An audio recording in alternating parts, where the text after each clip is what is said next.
Hello and welcome everybody. I'm here with Harsh. And Harsh, you and I, back in December of last year, you're the one who introduced me to vibe coding. And from that moment, you've been vibe coding for a while. We worked together. We entered a hackathon sponsored by Hack for Broth and Peak 15. Yeah. We won first place. And since then, it's been 6 months. We haven't really caught up. Yeah. A lot's happened since that initial period when I just started learning about vibe coding to today. And so I thought we'd talk about a lot of the lessons that we've learned from vibe coding and why there seems to be a lot of confusion around the vibe coding space. And so the specific point I want to, one of the main points that people are really confused about is the paradox of AI ROI. So anecdotally, we've seen specific people, including ourselves, who are dramatically more productive. Yeah. We can build things that were impossible before. But then when you look at a team level, when you look at organizations, when you look at the economy, it's like, where is the ROI? Yeah. And so there's kind of this paradox of we're hearing about people who are dramatically more productive, but we're not seeing the results. And so I wanted to talk to you about that. Why do you think there is this paradox? I have my own hypothesis, but I'd like to hear from you. What do you think? Yeah. So I think there's multiple reasons or multiple things that are happening at once. Yeah. One of the first things that I feel is happening is engineers are still figuring out how to best use AI, and they still haven't reached a point where they trust AI enough. Because what I've observed is when you have access to these top models, what engineers do is they hand off a task that they would do instead, and then they hand off the next task, then the next task. So they still are involved in every step of the way. And because of that, the speed limit is still how much they can do in a day. So the moment you're talking about human in the loop. Yeah, human in the loop sort of a angle. So let's say the engineer has gone for, let's say, lunch, or they have just stepped out for the day, then the work is stopping. So in a way, even though AI is the one doing it, it's still going at a human speed. And I feel for it to actually get to a speed which is more than human, the human needs to first trust the AI that it will actually do something. Then second, set up systems so that it can actually do a lot of things. And then the human in the loop becomes only something that you observe. And then you basically come back to a bunch of things done. You review them well. And then post-reviewing, you can then ship all of the things that are right. Okay. So that's one part of it. What do you think? So I'm going to give you a less charitable interpretation of what's happening. And what I think is that if you look at vibe coding, at least today, and things could change in 3 months to 6 months, but I still feel that vibe coding is a very high skill endeavor. And this is something you told me. So back in December, we were competing against so many other teams in this hackathon, but you actually knew how to leverage AI in better ways that you taught me.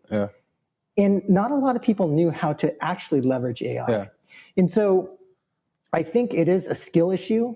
Agreed. And I think it's also, and so the simple way that I think about it is that if you were to take 100 people, how many of those 100 are actually 10x, 40x, 100x, vibe coders? And I think there are very few who can do it well.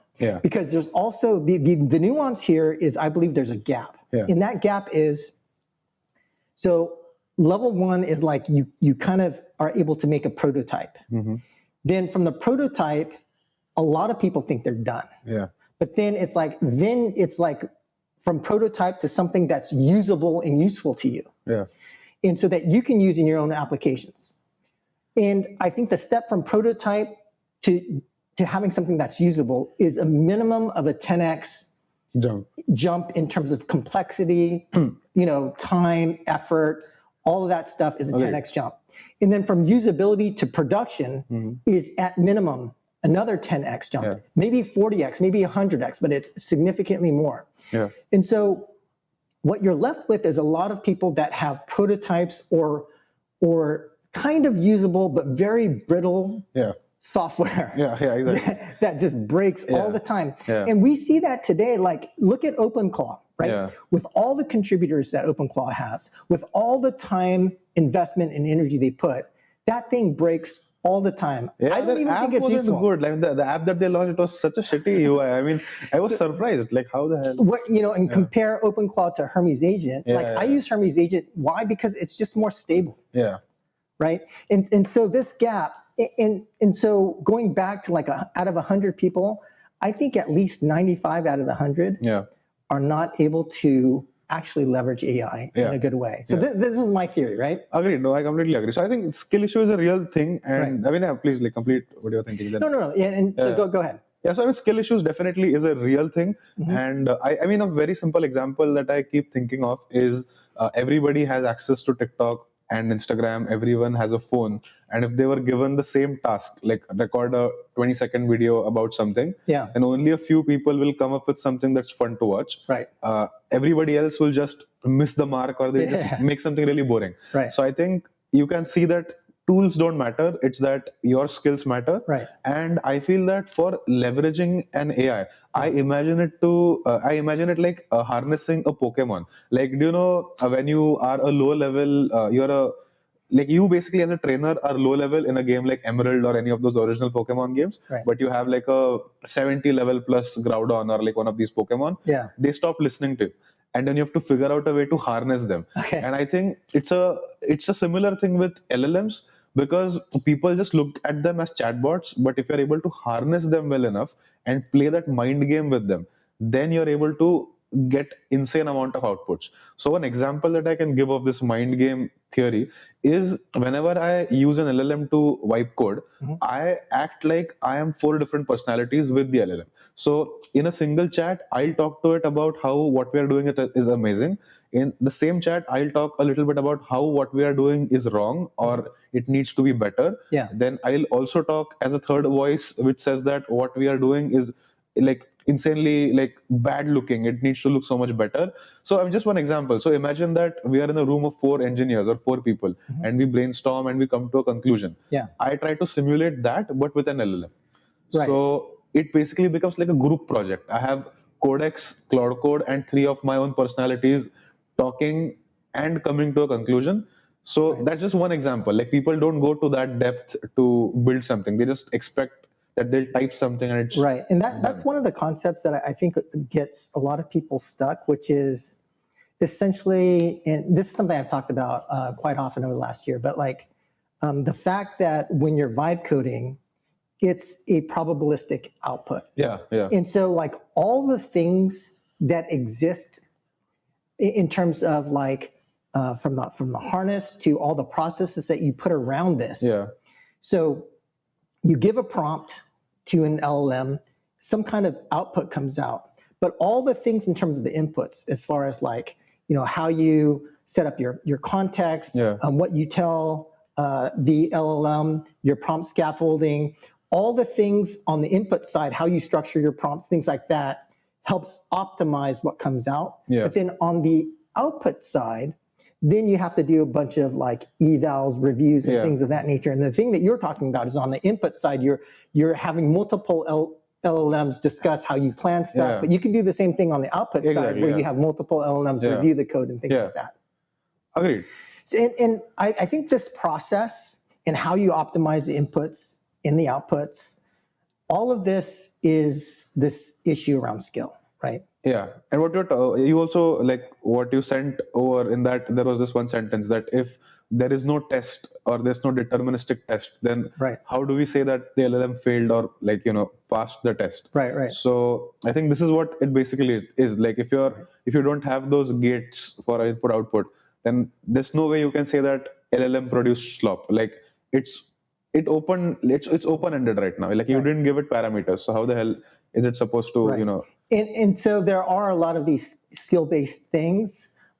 What Harsh is talking about is I had put together a presentation that talks about all the things that you need, like a good vibe coder, to get from prototype to something usable to production, like all the kind of skills and things you need to do, as well as how you increase your outputs in terms of not just like, because so many people I talk to talk about prompting, but vibe coding is so much more than prompting, right? It's then you go from prompts, then you go to reviews and evals, and you go to loops, and then you go to like agentic, right?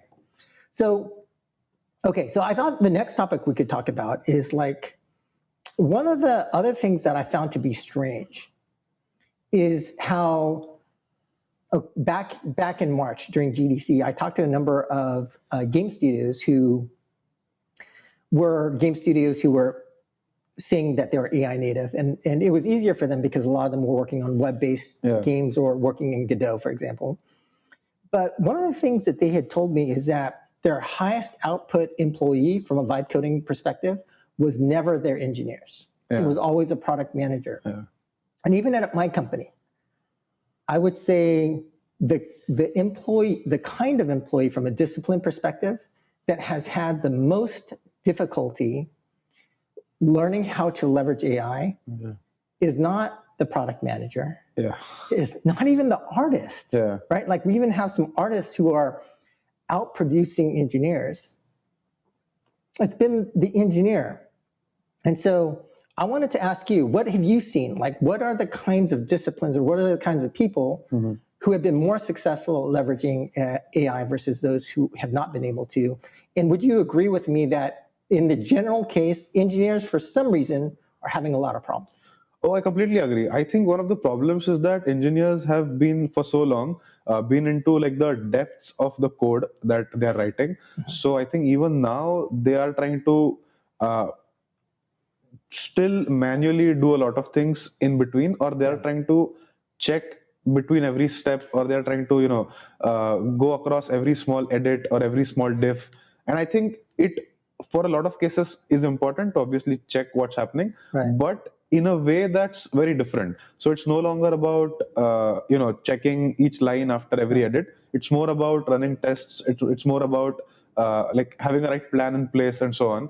Yeah, but to some degree, what you're saying, kind of how I'm interpreting what you're saying, and kind of what I'm also seeing is that it seems like engineers are used to a certain way of working. And I think a general human characteristic is like, when you're used to something, you're like, oh, this is how I code. And then you're like, okay, here's a new way of coding. And then they're just there's this like defensiveness. Exactly. And then there's also this laziness of learning a new way. But if you're a PM or an artist and you don't have that legacy, sort of workflow or ways of doing things, and everything's new for you. So you're just like, well, I'm going to just try to do it the better way. No, agreed. It's one of those principles where if you are never told no, then you never think that it's not possible. So for a lot of developers, a lot of things they feel are not possible, or they have been sort of reading about it on Stack Overflow or getting bashed by their seniors that, hey, this is just not possible. And now it suddenly is. But they have heard the no so many times that they kind of are still skeptical. But for non-developers, they have never heard that this is not possible, or they have never heard a no. So they, from the get-go, they are happy to try it out, and then it just works for them. I think that's one of the reasons why.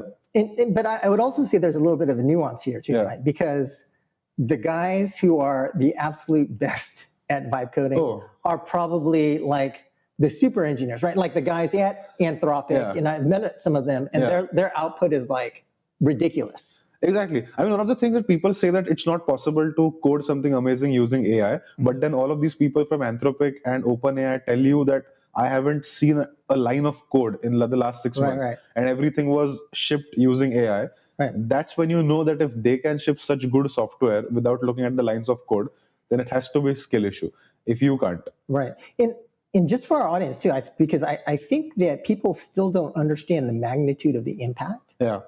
Is that, so for example, at my game studio, before we restructured, because once I saw this, it definitely became an imperative to restructure our... I remember you started vibe coding so much. Like in December you weren't, and then after that, anytime I meet you or see you, you're doing something like 10 things. Like January through March of this year, I was barely sleeping. How many commits did you say you were doing every month? So since January, I've done from January through June, I've done over like 6,300 commits. So insane. over 1,000 a month. Now, here's the crazy thing, right? Our engineers average 20 a month. That is crazy. So we're talking about this, the magnitude difference is 20 versus 1,000, right? And even, it's not just me at our company. We have a product manager who's going crazy. And literally one of the the sort of philosophies or mantras that we have in our company now is that at this point right now, and this is just becoming more possible with things like, goal and loop and things like that, is that the output, to the point that you're making about human in the loop, is that the output should actually not be constrained by the person, but by your token budget. Yeah, that makes right? sense. Yeah, So so how many Max accounts do you have? Oh, I mean, I actually only have 2 right now. Like one, I actually had 2 Claude Max accounts. I now switched one of them to Codex Max. I just wanted to try it out for a bit. So I've been trying it out for the last few days. And I also have Grok Max, the $200 plan, but that's just because I have the X premium. So I definitely have to try Grok. I've been hearing a lot of good things about it. The latest model is decently good. Like you can give it good tasks and it can actually do it. And this kind of would lead to maybe one of the other topics that we can talk about, which is like for some of the people in the audience who are trying to understand, how do you get more productive? How do you actually get to production level code? Like, what have you seen in terms of some of the main problems or issues? What are some of the complexities or the problems that prevent people from getting from prototype to usability to production? What have you seen? So I think one of the main things that I've seen, like be it friends, colleagues, is that they approach it very much as a what needs to be done problem statement. So basically, if you want a website to do X, they will tell AI that, okay, do X, or they will set up loops or whatever, evals, etc., that it does X. But the point is that when you're building something with AI, you also have to tell that don't do Y and don't do Z. So I think that's a very big thing that people don't really understand, or it doesn't feel that important, but it's very important. So I'll give an example. So let's say you are building a sign-in page and you tell any LLM to build a sign-in page for you, and you have evals and everything set up. But at the same time, you know for sure you don't want sign-in with Facebook on your sign-in flow. Or when you sign in, you want to ensure that a user's user ID is set at 2 different places on your database, and one specific like cron job needs to be kicked off, etc. So you will tell it to do 3-4 of these things, but then it will try to also do more things which are generically done by people in a sign-in flow. And then you'll have a website that does 10 things and all of them in a sloppy way. But you need to be able to tell it that, okay, these are the 4 things we need. These are the 4 things we don't need. Or maybe login was not the best example, but like imagine there's a screen where you want to make sure that whenever you hover on a button, it should pulsate a little bit. But whenever you hover on the second and third button, it shouldn't pulsate. So that's a detail you need to tell, because if you tell it that, okay, make the first button XYZ, it will probably then consider it as a memory, and then it will use that for the next buttons you create as well. So I'm actually going to think a little bit more about a better example for this. But the whole point is that you need to act like a QA tester for your own software that you're building, and you need to attack it from all types of user behavior. Like you need to think that a user might do XYZ on this page, another user might do ABC, and you need to consider all of that and tell the LLM these are the things not to be done, or these are the cases for which you're not designing. So some of the problems that I've seen, and there are a few problems, but I would say like the very first problem, and this is especially the case, again, not for like the S-tier engineers, but like for the general engineer, is just the problem that we talked about before, which is they're used to a certain way of working. So there's almost this laziness, right? And so I've interviewed a lot of people in India, a lot of tech leads in gaming, a lot of other people who are like, oh yeah, I've been using AI for 1.5 years. I'm an expert. And I'm like, really? And then and I would ask them, okay, show me your GitHub repo. And there's like nothing. And I'm like, okay. So I'm like, what? Okay, so what's the main harness that you use? You know, what's the main tool? And they'll say like Cloud Code. And then I would ask them some basic questions. Things like, what are the various ways of injecting context?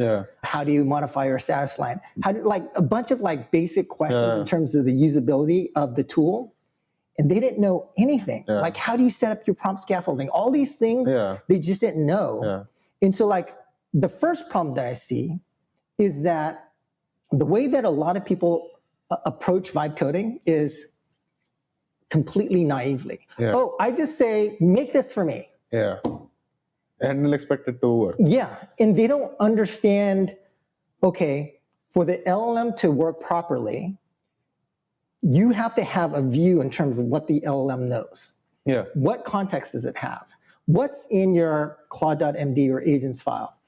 How do you structure your prompt appropriately?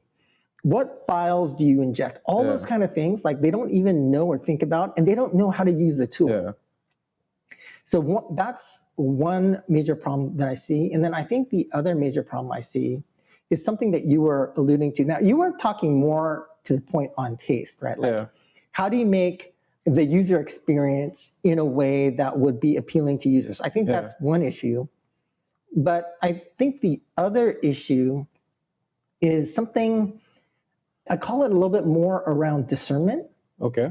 But for example, I believe that even the most current frontier models make a lot of logic mistakes. Yeah. Or mistakes based upon the lack of context. Yeah. And so let's say you're trying to figure out what kind of backend to use, and you're asking for a recommendation from an LM, and it keeps and this is something that just happened last week. It kept saying, okay, Railway would be the best sort of backend to use for this, for these reasons. Yeah. And then I'm like, well, what about this? What about this? And then it's like, oh yeah, I didn't know about this. Oh yeah, I made a mistake. You're right. Yeah. And so like, in my experience, working in AI vibe coding, if you're not catching like 2 or 3 major problems every day, there is a level of discernment that's missing. And so I think if you're going to do vibe coding well, you have to have 2 things. One is, I think you have to have kind of like high IQ in the sense that there's always some level of logic jumps. There's always some level of things where the LLM just gets it wrong. Even Fable today, and this problem might get solved later, but if you don't have that attention to detail and that discernment to try to find where those logic jumps or problems are, you're not going to wind up with the best output. Okay, and I think it's not even about how smart the model is. Like, imagine the smartest engineer out there. If you go and ask that engineer that, hey, I want to do X, Y, Z, and that engineer will probably say, okay, use Python, for example. That's the best language for you to use. There's no reason for you to use PHP or like C++. But then you give them additional context that my software needs to run on a very specific kind of a hardware. And I need to ensure that my compile time needs to be insanely low. X, Y, Z. And then that engineer will be like, oh, that makes sense. I think that's why you should use C++. I was wrong. You should not use Python. So that tells you that if you give the entire context, then the LLM will, work for you. And that's how you catch mistakes. Basically. Right, because the LLM is essentially, it's looking at patterns of things that it's learned from its training. Yeah, exactly. Right? It's trying to overcorrect a lot of times. And similarly, like a couple months ago, I was working on a Godot project. And I noticed that it was telling me to use GD script and C#, but then I'm like, why? Why use C#? So if you have a performance hot path, why wouldn't you use C++? And it's like, oh, oops, yeah, actually, you should use C++. So like, there is this thing about how even today, to the point that you're saying, the LLMs may not have that full context. And the LLMs do tend to bias towards certain things, right? And another thing that a lot of the models tend to bias towards is understanding that, for example, if you're just building a new application, new software, greenfield, but all of the LLMs will always bias towards legacy infrastructure. Okay, well, now we need to build all this stuff for legacy. And I'm like, no, we don't have any users. Stop putting all this legacy bullshit in, right? Exactly. And even you put that in your Claude.md file, but even then, it will ignore it. It'll ignore it, and then you're like, no, stop. And so this level of discernment, where you have that attention to detail, you're not just fully like, exactly. I mean, I like to say that, like, you need to see what it's thinking. I literally expand its thinking and I read through it. Like what all it's doing, and then you tell it. Like just today, I am working on fixing some bugs in the multiplayer part of October, and it's trying to add all of these IAM security roles where if you are not an editor, then you can't edit on the canvas and stuff like that. So I'm telling it, bro, we don't have any users using multiplayer. Just make it as simple as you can. Let's get 10 people using it. Then let's start adding security and stuff like that. Right. So the architecture became so simpler, and I was able to get it done in like one day.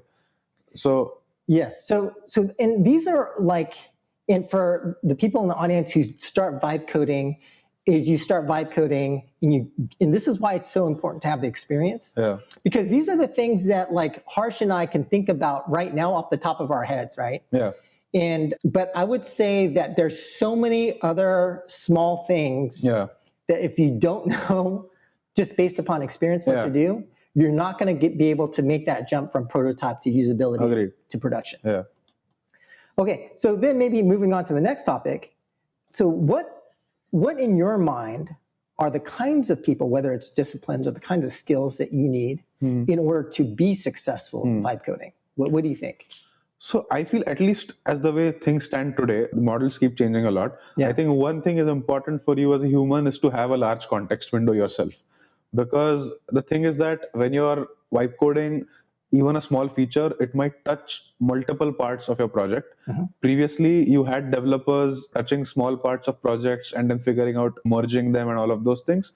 But now it's not required. So you end up telling a whole feature and it touches multiple parts of your product. So you need to understand that what all it might have touched, and you then need to test all of those other things as well. For example, if you're like changing something in your auth and your product is already out there, but you're not testing your login flow after you made a change in your auth somewhere else, then it might end up breaking, because the LLM is overcorrecting or optimizing for the current task you give it. And it sometimes doesn't care if something else is breaking because of this. So I think that's one of the core skills. Second is to be able to understand your entire product and all the moving parts of it. Like being able to imagine how your product is designed, how it's moving, and how things connect internally. I think that's something that's very important.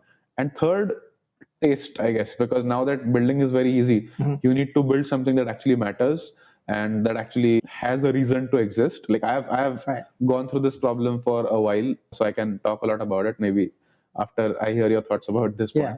And maybe we can we can separate kind of two things that are two kind of related topics here. But I kind of think that there's one aspect of it, which is when we think about AI vibe coding and how that impacts roles and the kinds of characteristics or things that allow you to be successful.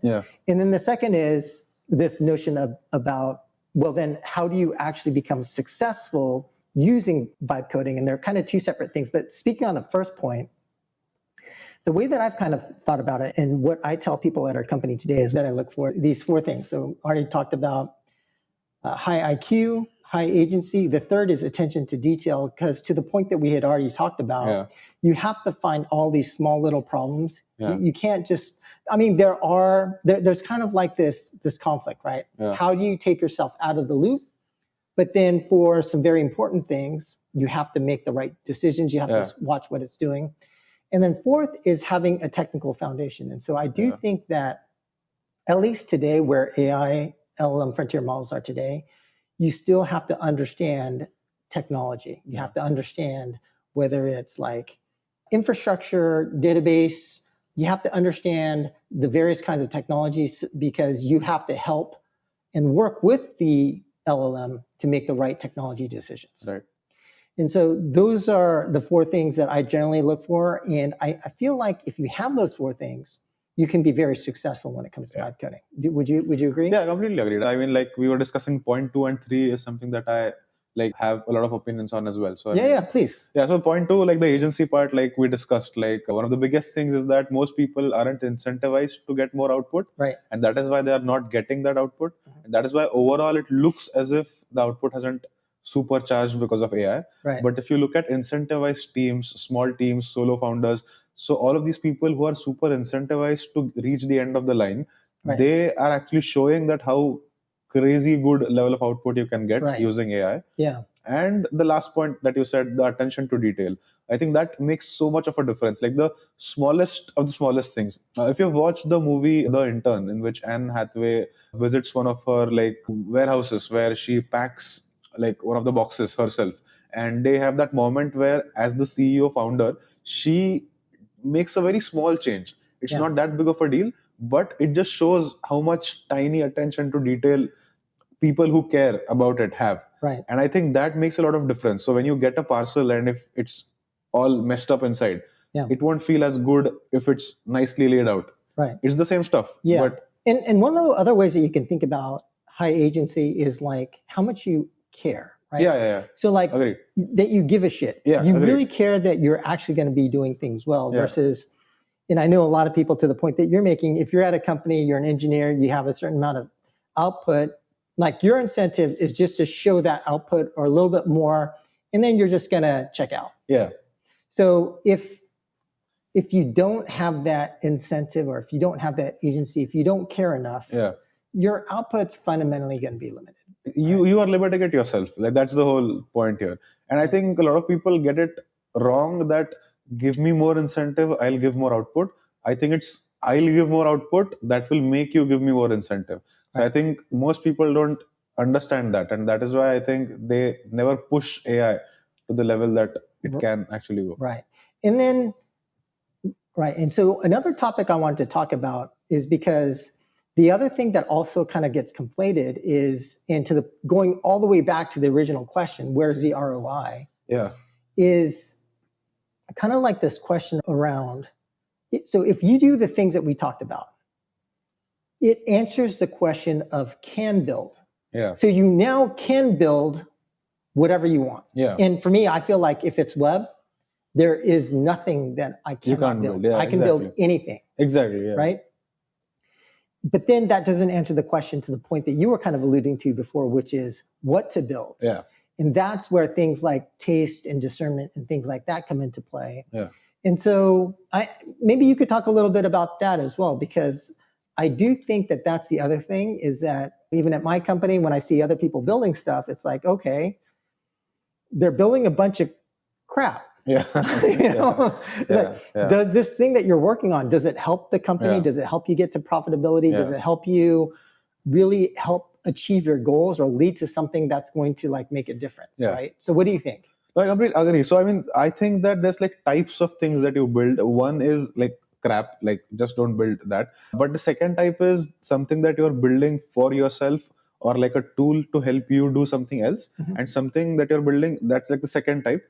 And the third type of thing that you can build is like an actual product or something that you're actually going to launch. So very early on in your building journey, you need to figure out what are you trying to build.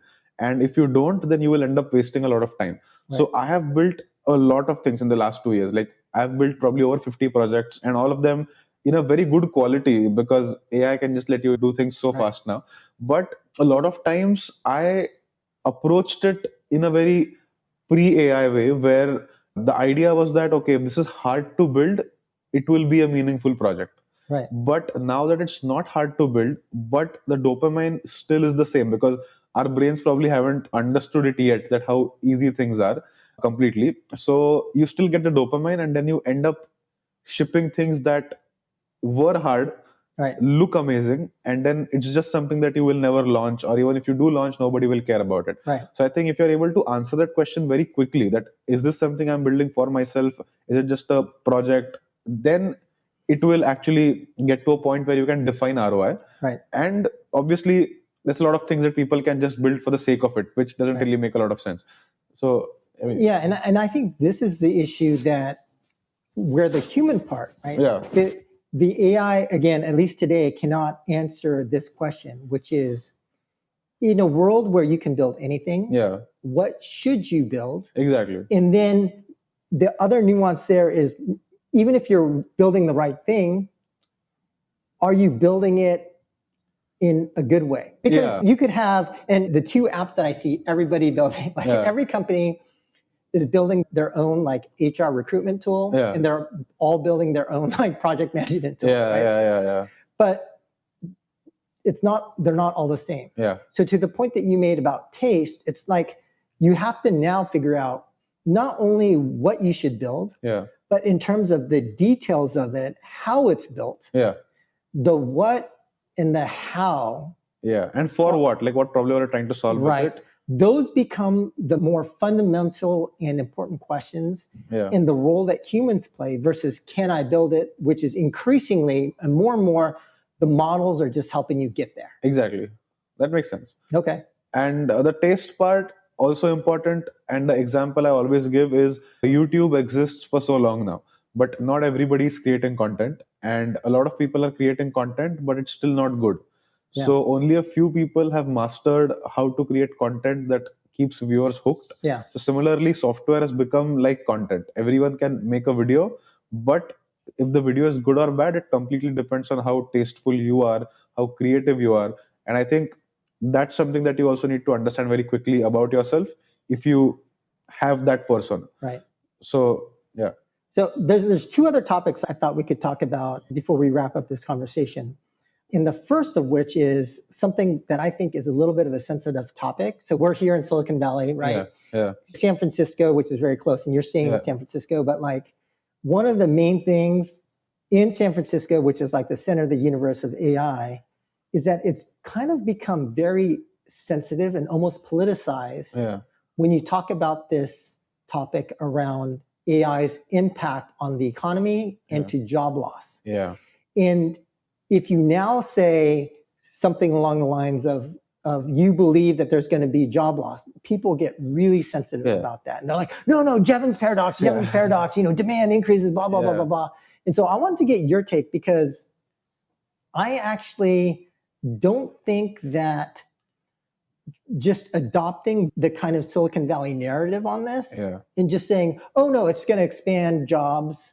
I don't think that's the right mindset or even mentality to have, but I don't know if you disagree with me or not. No, I agree with what you say. So I mean, again, I'll go back to the YouTube example. So before YouTube or Twitch existed, there were only these large production houses which were able to create movies or content. But now every kid in their bedroom with their friends can just create content and start posting on YouTube. So you suddenly have these pockets or like cells of creative groups that can now create and post. So similarly, because of this, AI has democratized that piece in humanity, where it's more and more possible for you and your friends to just pick something up and build something. And I think the type of work is changing a lot. Like rather than 20 organizations employing 10,000 people, it'll probably be like 1,000 organizations employing that many people, and each of them trying to solve different things in the world or trying to build different things in the world.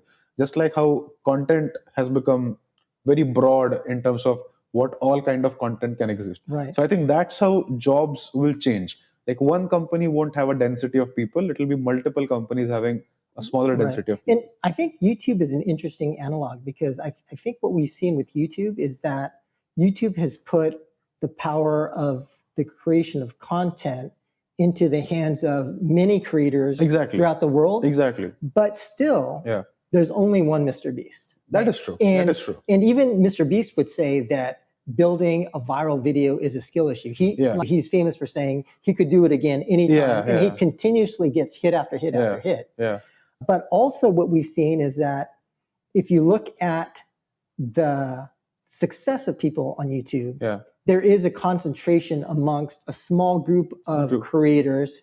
Not everyone gets the same reach. Agreed. And I think that's also what's going to happen with AI, right? Yeah. So what YouTube has done is they've been able to scale reach and kind of like that distribution aspect of it. And what AI is doing is it's scaling the production part of it, the building part of it. But still, I think that in a world where one person can now make 100x of applications, of services, of things like that, the Silicon Valley religion now is that, oh, no, Jevons paradox, building becomes easy, so that's going to expand demand. But where I push back is that may be true in certain industries, but there are certain industries where that's not true. And the reason it's not true is that, for example, I come from the games industry.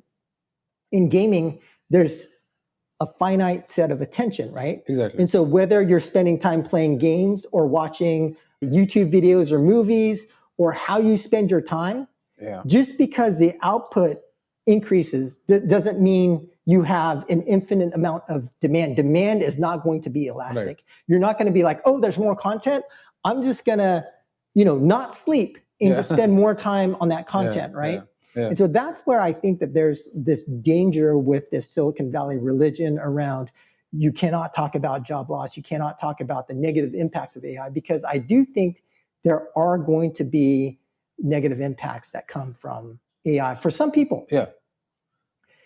But I also think that the thing that too many people are anchoring on is the downside, right? Because I would say that if you look at every technology transition in history, what has always happened is that there are a set of winners and there's a set of losers. And too many people are focusing on the bad part of it, the losers. But there are going to be winners. Now that you can build anything, new opportunities do arise. And so focus on that and try to it's just the nature of what's happening. It's the nature of the world where there are going to be winners, but there's going to be a smaller number of winners in certain industries. So you want to try to be in that group of winners rather than in what I believe is going to be a larger group of losers. I agree. So I think that there is two nuances to what you said. So the first part is, I'll again go back to the YouTube example for a second. Right. So even though Mr. Beast or like only a few creators hold the power, it's not always about being the creator, but instead each of these creators have their own media houses now, and they employ 20-30 people each. So it's not always about being yourself as a creator, but working at one of these creative agencies. So after YouTube democratized content, there suddenly existed 1,000 more agencies, and each agency employed 30-40 more people. So even though people felt that larger production houses will now cut off employees, they were automatically reaccommodated by these smaller houses. So similarly in AI, even though there will be a few winners, they will end up re-employing or like bringing more of these people to work with them who might not be able to win in a solo way, I guess. But I would agree with you, but then I guess where I would push back is still, okay, so let's we talked about project management. I think that these companies, you take a company like Jira, like Atlassian with Jira, or Monday or ClickUp, like Monday employs over 1,000 people. I vibe coded a project management tool, which I think is dramatically better. And at least for us, custom is so much more powerful, capable, and does everything that we need. And that's replaced a product that has a company with over 1,000 people, right? So I do think that there will be some compression, but there will also be new job categories that open and things like that. But I don't think what you're saying will necessarily cover like all the maybe job not. loss. No, because I imagine that let's say for example you end up making this tool that you built for project management into a company. Then you'll end up hiring 5-10 of these people. Or will I? But if you don't even make a company out of this. But let's say, and by the way, I am open sourcing my tool. But like, I think what that's going to do is it will take some categories of software to zero, because like I'm open sourcing it, right? So now anyone can use it for free, and I'm not going to hire 1,000 people. That is true. If anything, if I wanted to just break even on it and just like not spend too much time on it, maybe I'd hire 2 people. Yeah, that makes sense. Obviously, if you make it into a company, you want to hire salespeople, etc. But then that's a different game entirely. Right. I agree. I mean, definitely it's going to be very interesting to see how people are reaccommodated throughout this wave. But I believe that it's not completely negative, like people keep shouting. And I feel that it's going to be a very different kind of a world where agency and all of these things will be rewarded much, much more. And I feel that we are very early in AI right now. Like the only thing that's changed is software, but soon entire food industry, agriculture industry, things will change so much that the kind of opportunities that open up over time, I feel, would still be very different, but still exist, because there's just so much that we've not even imagined. Because imagine tomorrow if Fable 5 is so powerful and Fable 9 comes out, and Fable 9 is probably going to be so good that it can literally tell us how to create a new source of energy, for example. And if that happens, then suddenly you're going to need 1,000 new people to work on extracting that source of energy. So I feel that if AI is able to keep going in the hockey stick growth, then so many new things that humans need to do will pop up. But I guess like to the point that you're making right now, one of the key open questions, I haven't been able to figure this out, but a key open question for me is like, how long is the opportunity window open? Yeah. And so another thing that I tell a lot of folks in my company is like, I tell them, you have to push hard right now. Yeah. Because I completely agree. there was a blog post by this venture capital firm called NFX, and I was reading it, and they talked about looking back at various technology revolutions in the window of opportunity for certain things like social networking. Yeah. And they said that window was 11 months, Okay. right? And so the open question I have is like, how much more opportunity are we going to have?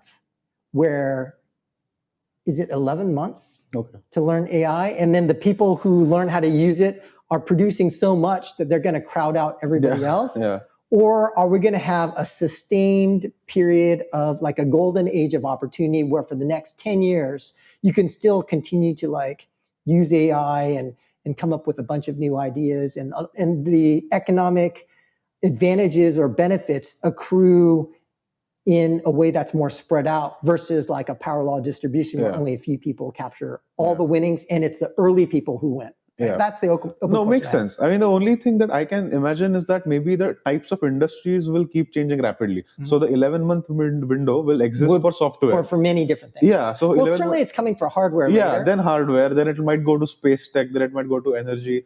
But again, I get it that it's not something we can predict right now because it's going to be very confusing. But I think one bad news for everybody is that you need to, as a human being, you need to be way more useful now to be employable or to be paid. So that's a bad news for all of the folks that just want to coast by in a job. Yeah. So like for me, and again, this is just my current perspective, but the thing that I tell a lot of employees in my company is like, I think this is the last opportunity for people to be able to work hard. Yeah. So just push hard now, because it may be that if you learn all the things you need to learn now, and you're able to get to a point where you're at a point of leverage, right? Like Google search.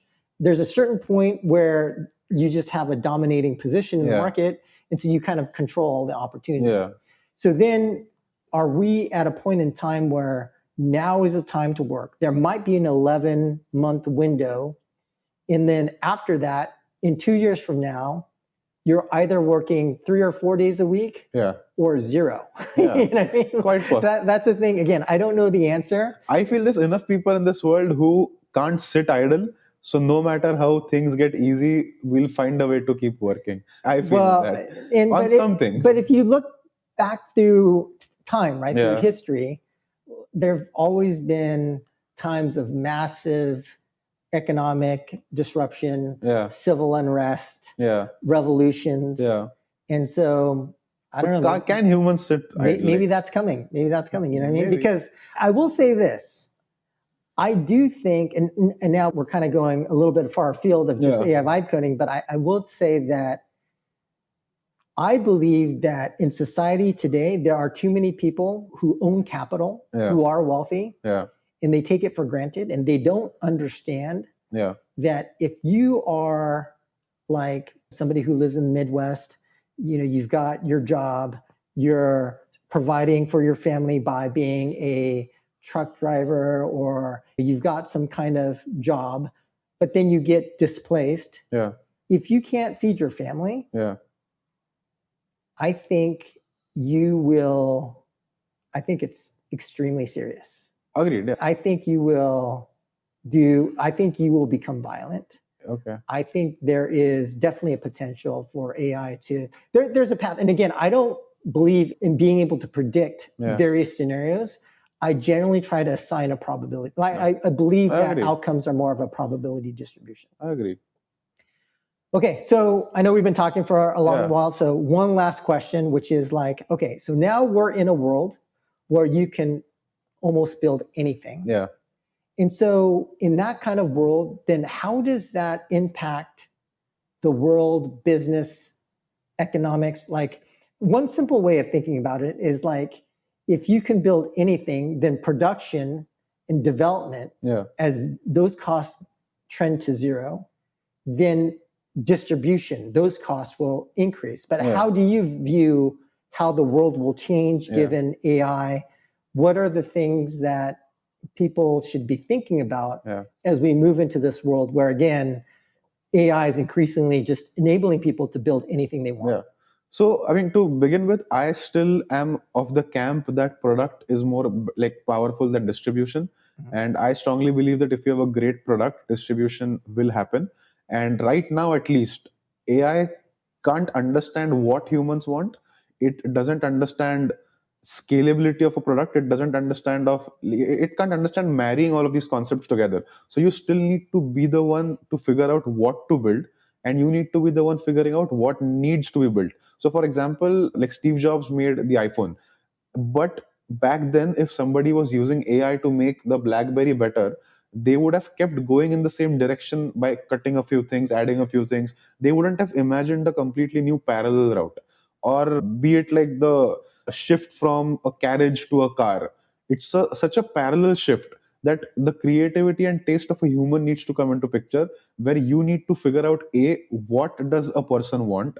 B, can they pay for it? And C, can this actually work for a group of people, not just like one or two people?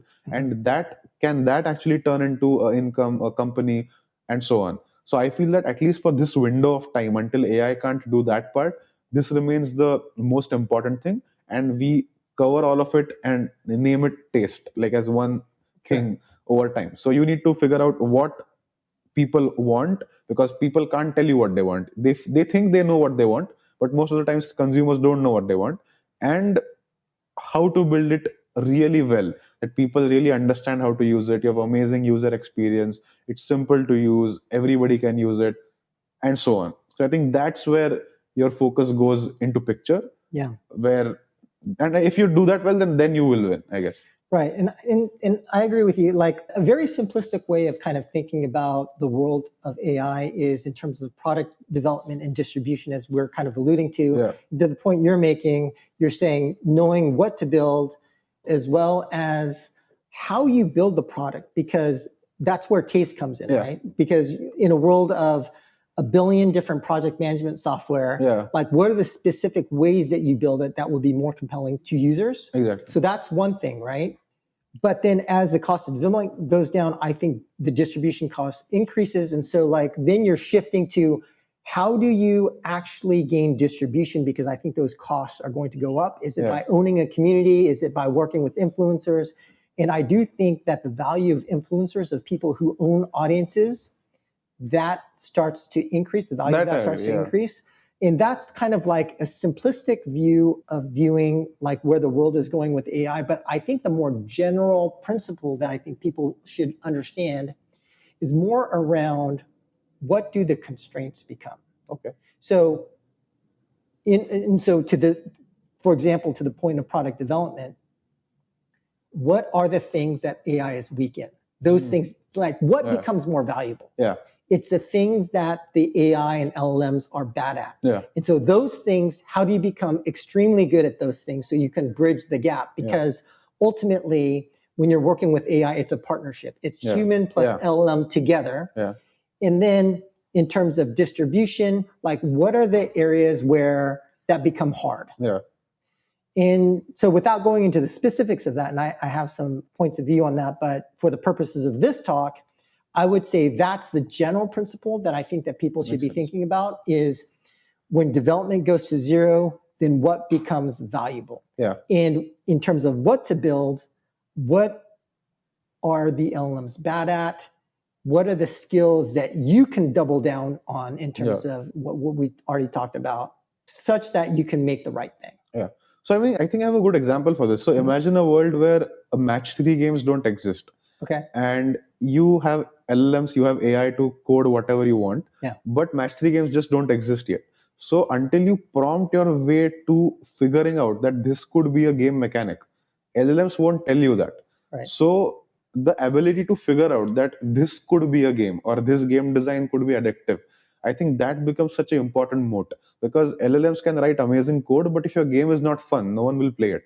Or similarly, if your app is not solving the problem, or if your app is not addictive enough, it just won't work in the industry.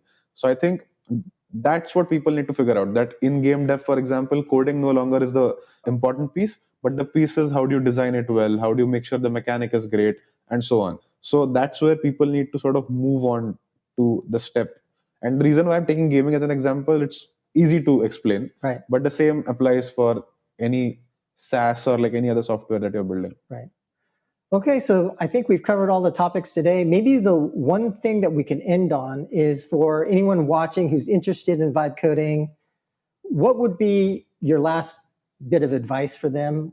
What should they do next week if you were to give them advice? So I think the one advice I can give and I give to everybody is just ask a powerful LLM if it can do something for you, whatever you have in your mind. Because most of the times you will just be surprised that it will do it for you. Like so many people, they might just think that how the hell can it do this or how the hell can it do that? Just ask it to do. Either it will just do it or it will give you 3 steps to help it do it.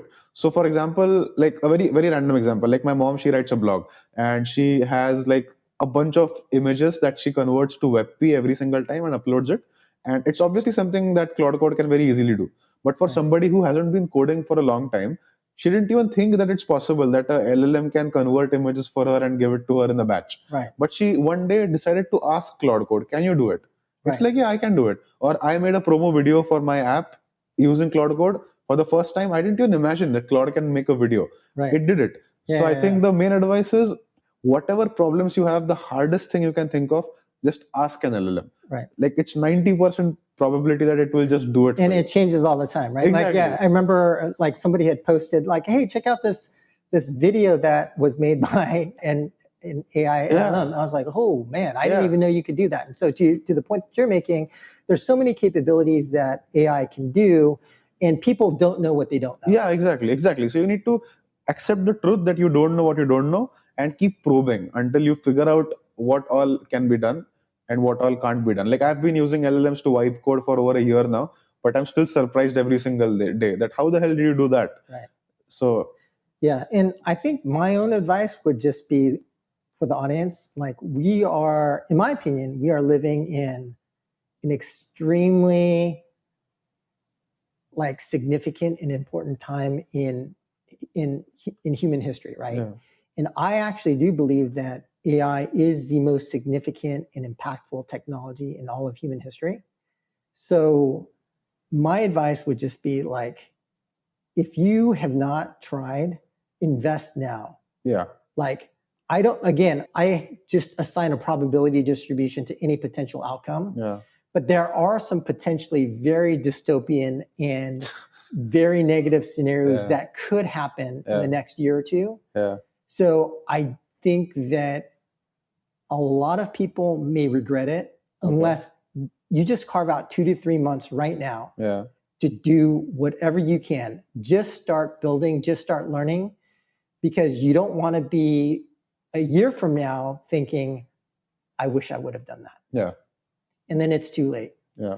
And then you lose your job. You can't feed your family. And you're part of the civil war. I hope it never comes to that. Right. Yeah. Okay. All right. Well, folks, there you have it. Harsh and I have been vibe coding. I would say they're probably not, I mean, I'm sure there are a lot of people out there vibe coding, but you and I in particular have been doing it a lot. So these are our perspectives from a couple of guys who have done a lot and who have launched code that's being used by other people. Yeah. And so for whatever it's worth, I think, that's what we think. And so for the audience, hope that was helpful for you, and we will catch you next time. Thanks, Harsh. Awesome. Yeah. Thank you so much.